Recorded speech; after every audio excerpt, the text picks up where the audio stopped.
খানকে বেলা নবী মোহাম্মদ তোর মায়ের সুদি খানকে বেলা নবী মোহাম্মদ তোর মা আমিনার সুদি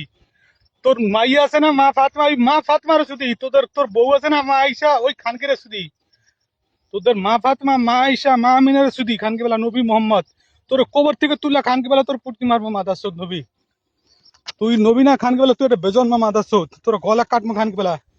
নবী খানকে বেলা মোহাম্মদ তোর গলা কাটমু খানকে বেলা তোর নবী বলি তো তোর নবীর পা দিয়ে খানকে বেলা মাইরে খানকে বেলা তোর মদিনাতে আবার মাদাসুদ ওই কবরের মধ্যে দফন করে দেবো এই নবী খানকে বেলা মোহাম্মদ তোর কবর থেকে তুললা তোর পোড়ামু মাদাসুদ তুই কোনো নবী না মাদাসুদ তুই একটা বেজন্মা কুত্তার বাচ্চা তোদের মতন নবীরে পুটকি মারি মাদাসুদ আমি হলাম নবী তোদের মুসলমান জাতির নবী হলাম আমি আশহাদু লা ইলাহা ইল্লাল্লাহ আশহাদু আন্না বিজা ইয়া রাসূলুল্লাহ তো আমি হলাম তোদের নবী আল্লাহ আমারে নবুয়ত দিছে